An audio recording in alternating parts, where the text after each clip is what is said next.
গায়ে ময়লা শার্ট, হাতে চায়ের কাপ আর এক কিশোরের প্রাণ খোলা হাসি। অগণিত মিম, ট্রল আর রিলসের কল্যাণে এই মুখটি এখন কোটি মানুষের চেনা। কিন্তু স্ক্রিনের ওপারে থাকা এই কিশোরের আসল পরিচয় কিংবা তার বর্তমান জীবন ঠিক কতটা বদলে গেছে তা হয়তো অনেকেরই অজানা।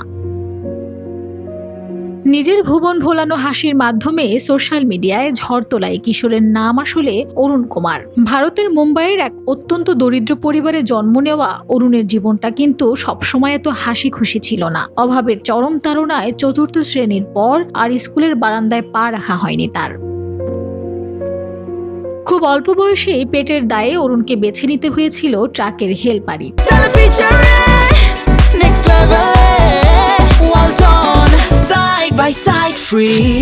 সেখানে নেহেরু আন্না নামের এক ট্রাক চালকের সঙ্গে কাজ করত সে, যিনি তাকে নিজের ভাইয়ের মতো স্নেহ করতেন। একদিন কাজ শেষে নেহেরু আন্নার বলা একটি কৌতুক শুনে অট্টহাসিতে ফেটে পড়েছিল অরুণ। এতেই বদলে যায় তার ভাগ্য।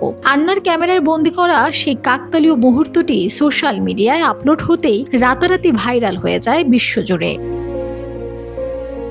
তবে চমকপ্রদ তথ্য হলো, অরুণের এই ভাইরাল হওয়ার গল্প শুধু লাইক কমেন্টে সীমাবদ্ধ থাকেনি, বরং তার জীবনের মোড় ঘুরিয়ে দিয়েছে খোদ রাজ্য সরকার। সরকারের বিশেষ হস্তক্ষেপে অরুণের কঠিন দিনমজুরির দিন শেষ হয়েছে। বর্তমানে সে আর ট্রাকের হেল্পার নয়, বরং একজন নিয়মিত ছাত্র, যে আগামী বছর উচ্চ মাধ্যমিক পরীক্ষা দেওয়ার প্রস্তুতি নিচ্ছে। অভাবকে জয় করে গ্রাজুয়েট হওয়ার স্বপ্ন দেখা অরুণ অবশ্য সাফল্যের শিখরে পৌঁছালেও তার পথ প্রদর্শক নেহেরু আন্নাকে ভবিষ্যতেও পাশে চায় অরুণ।